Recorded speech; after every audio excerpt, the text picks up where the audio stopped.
Fala galera, meu nome é André Schmidt, jornalista do blog do Garone, e eu vim aqui falar de Vasco.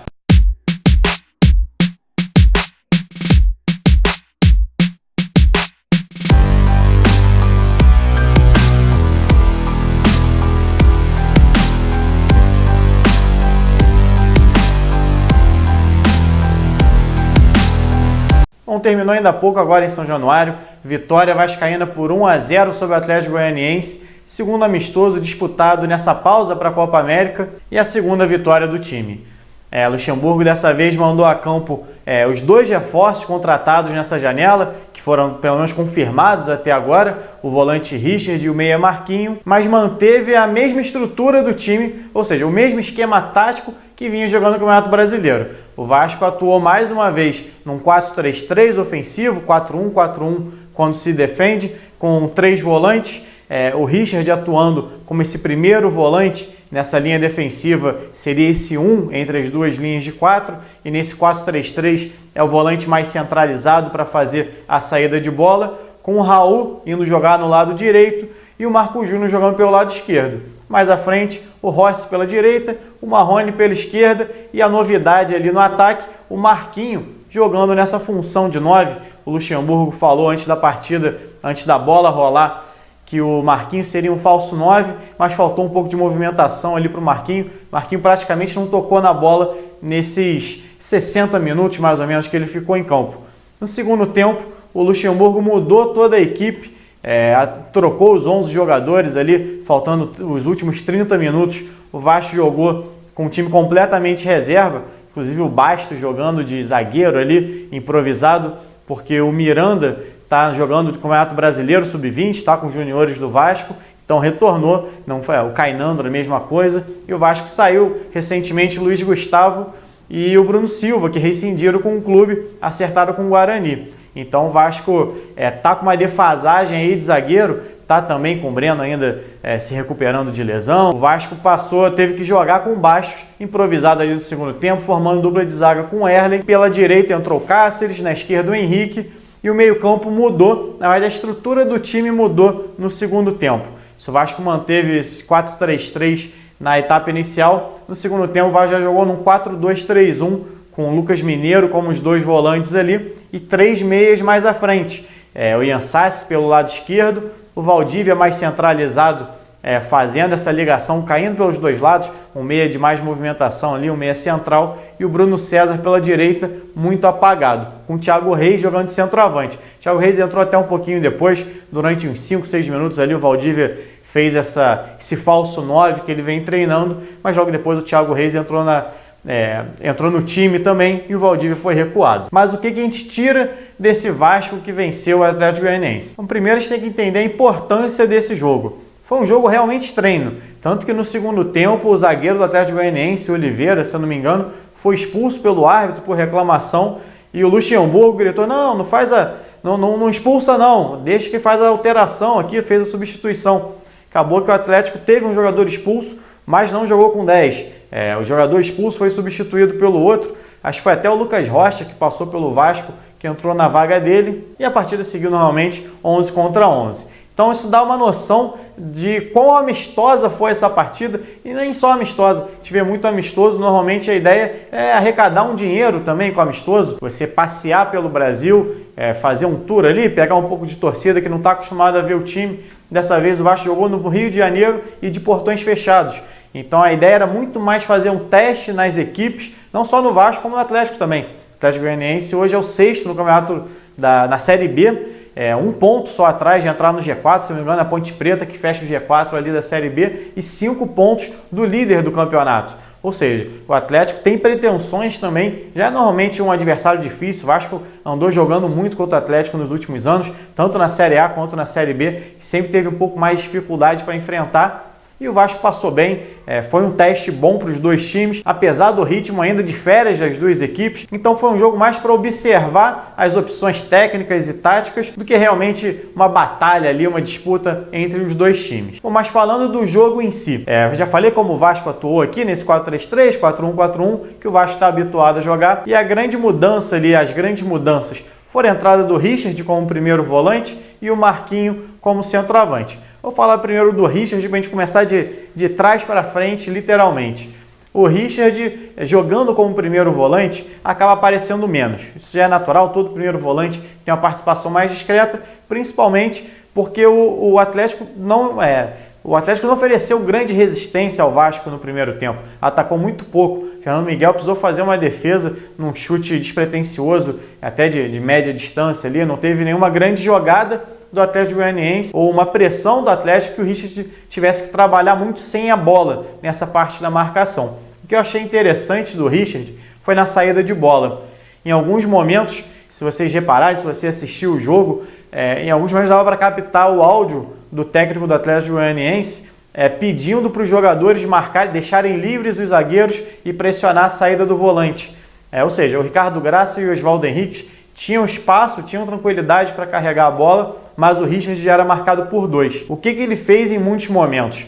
O Richard passou para o lado direito, ao invés de fazer essa saída centralizada entre os zagueiros, onde ele recebia muita bola de costas, ele passou a jogar aí um pouco mais para a direita, para liberar o Pikachu, para o Raul formar um pouco mais central, ou o Marco Júnior se aproximar também para essa função que seria dele, ou seja, tinha uma movimentação dos volantes, um rodízio ali dos volantes, para o Vasco conseguir fazer superioridade pela direita, que foi por onde o Vasco atacou mais, onde é sempre o Vasco ataca mais ali com o Pikachu e o Rossi, e conseguir sair dessa pressão do Atlético Goianiense, dessa marcação exatamente em cima da saída de bola. Ele conseguiu sair bem em alguns momentos, teve uma bola ali no primeiro tempo que ele acabou pressionado, errou um passe, mas normal para quem está chegando, para quem está em ritmo ainda de treinamento, de fase de adaptação ao time. Achei uma partida razoável do Richard para quem está entrando agora. Infelizmente não assisti a partida contra o Rio Branco, mas o que eu assisti foi um bom jogo do Richard, não deixou nada a desejar. Eu acho que a saída do Raul para o lado direito também acaba dando uma fortalecida na parte defensiva do Vasco por esse lado,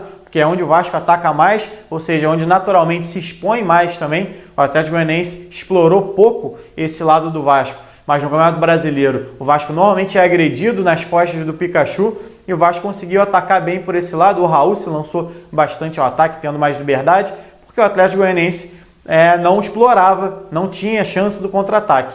Mas o Vasco continuou atacando aí pelo lado, o Raul se aproximou em alguns momentos, não foi tão efetivo no ataque, mas apareceu por ali, tentou alguns passes, mas é interessante para ver como vai funcionar isso posteriormente, durante o Brasileirão, talvez o Richard e o Raul fortalecendo um pouco mais essa retaguarda da direita para liberar Pikachu e Rossi. O Rossi dessa vez não foi tão eficiente como vinha sendo. O Rossi é um jogador muito participativo, é um jogador que impõe uma correria ali pelo lado, é habilidoso, vai na linha de fundo. Dessa vez acabou que o Pikachu concentrou mais as jogadas, esse último passe. O Pikachu deu 3 cruzamentos perfeitos ali, o Marco Júnior perdeu na primeira bola, acabou cabeceando em cima do goleiro, na segunda o Marrone guardou e no finalzinho do primeiro tempo ali ele cruzou uma para o Marquinho também, e o Marquinho acabou cabeceando para fora. Foi a única chance real do Marquinho na partida, a única vez que ele realmente apareceu bem no jogo. Acho que o Luxemburgo testou ele numa função que ele não é capaz de fazer, não acho que o Marquinho possa render como centroavante, posso estar enganado, mas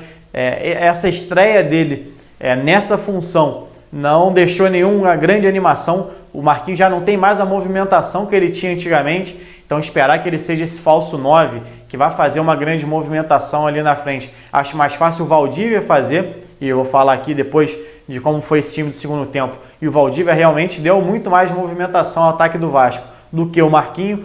E o Marquinho também não tem estatura para brigar dentro da área. O Vasco é um time que cruza muitas bolas, faz muito essa transição pela lateral com Rossi, Pikachu e cruza, e o Marquinho acaba participando pouco. Ele até cabeceou essa bola ali no fim do primeiro tempo, mas acaba cabeceando para fora, mas não é uma característica dele essa presença de área. Foi muito mais fácil para o Marrone fazer esse facão vindo da esquerda e centralizar como atacante do que o Marquinho. Eu vi algumas pessoas comparando essa atuação do Marquinho com o que ele vinha fazendo no Atlético Paranaense em relação à função. Lá no Atlético Paranaense, quando ele rendeu bem, ele não era um atacante, ele era um ponta de lança. Ele era, na verdade, um meia que se aproximava pelas costas do centroavante. Ou seja, era um jogador que centralizava vindo como elemento surpresa, pegando de frente. Nessa formação que ele jogou agora na estreia, ele acaba jogando muito de costas. Teve até um outro lance que ele recebe de costas, sofre uma falta no bico da área, foi uma boa jogada dele ali, mas lances isolados de um jogador que tocou muito pouco na bola na partida. Então acho que essa seja a função ideal para o Marquinhos hoje dentro do Vasco. Tanto que no segundo tempo, mesmo o Vasco caindo muito de rendimento com essas alterações, até o time titular, quando voltou para o segundo tempo, já voltou muito mais relaxado, tirando o pé. Parece que o 1-0 deu uma relaxada no pessoal ali, deu uma tranquilizada no time. O time titular já voltou abaixo, o Atlético Goianiense começou a tomar mais iniciativa do jogo, arriscou alguns lances ali, deu uma testada no Sidão logo nos primeiros momentos, e o Vasco tendo muita dificuldade para sair de trás e criar lá na frente. Na verdade, o Atlético ainda deu umas bobeiras ali, umas erradas na saída de bola. O Valdívia aproveitou logo no início, deu um passe para o Thiago Reis, que acabou perdendo o gol. Depois o Bruno César também recuperou uma bola pela direita, o lance não deu em nada. Na esquerda o Iansassi recuperou também. Ou seja, o Vasco tendo muita dificuldade, mesmo quando teve a bola no ataque, teve dificuldade para criar. Quem eu acho que entrou muito bem na partida, além do Valdívia, que deu essa movimentação que eu falei, foram o Henrique e o Lucas Mineiro. Ao contrário do que aconteceu no primeiro tempo, em que o Vasco atacou muito mais pela direita, o Vasco atacou muito mais pela esquerda, com o Henrique, o Valdívia fazendo essa aproximação também, e Iansassi, que errou demais, mas foi participativo, ao contrário do Bruno César na direita. Ele errou as poucas chances que teve, e o Lucas Mineiro fazendo a transição ali. O Andrei errou muito passe, ou seja, foi exatamente o oposto, essa mudança de primeiro tempo para segundo tempo. O lado direito do Vasco não conseguiu render e o lado esquerdo passou a render alguma coisa, mesmo de forma ainda que discreta. Mas o Andrei errou demais pelo lado direito, o Bruno César também, time muito displicente. O Thiago Reis praticamente não tocou na bola, quando tocou perdeu a única chance que teve. Então pouco o Vasco produziu no segundo tempo foi pelo lado esquerdo, com o Henrique, o Sassi e o Lucas Mineiro. O Sassi perdendo muita bola, mas o Henrique e o Lucas Mineiro conseguindo construir junto com o Valdívia ali. Se o Luxemburgo for usar esse amistoso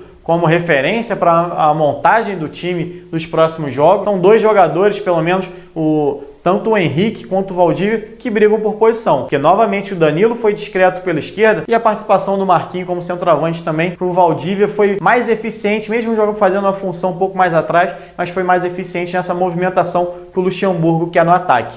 Então acho que são dois nomes que podem brigar, se a gente for analisar esse jogo, pelo menos, dois jogadores que entraram mostrando que querem ganhar uma vaga no time, foram o Henrique e o Valdívia. Falei do Lucas Mineiro também, que foi bem. A grande questão do Lucas Mineiro é que ele joga mais pelo lado esquerdo, que é a função que tem feito o Marco Júnior. E dos três volantes do Vasco, que o Vasco jogou hoje, o Marco Júnior foi quem mais se aproximou da área. Conseguiu chegar, finalizar e conseguiu marcar também. Foi uma boa atuação do Marco Júnior. Para mim, Marco Júnior e Pikachu, os melhores jogadores do time titular do Vasco. Nessa partida, os dois procuraram o jogo a todo momento, conseguiram criar jogadas. Marco Júnior fazendo bem a transição, marcando bem, chegando para finalizar. Pikachu acertando muitos cruzamentos, muito preciso nesse último passe, que muitas vezes falta ao Vasco. Dessa vez faltou, na verdade, um finalizador. Mas não faltou porque o Marrone fez o gol da vitória, mas faltou para ter talvez um placar mais dilatado no primeiro tempo, quando os titulares se enfrentaram. Talvez se o Thiago Reis estivesse como titular e no melhor momento, ou o próprio Valdívia no lugar do Marquinhos, o Vasco talvez tivesse conseguido abrir um placar um pouco mais tranquilo na primeira etapa. Então o Lucas Mineiro, mesmo tendo entrado bem, dificilmente ele vai conseguir uma vaga atuando pelo lado esquerdo ali, fazendo essa função hoje do Marco Júnior, que parece ter se consolidado muito naquela posição. Talvez a vaga do Raul ainda esteja em aberto pelo lado direito, mas o Andrei entrou muito mal. Então o Raul fica tranquilo pelo lado direito, a não ser que o Richard depois perca essa posição e você tem um remanejamento ali dos volantes. Mas eu falei aqui do Marrone, que fez o gol da vitória. Acho que talvez seja o principal hoje desse amistoso tenha sido esse gol do Marrone.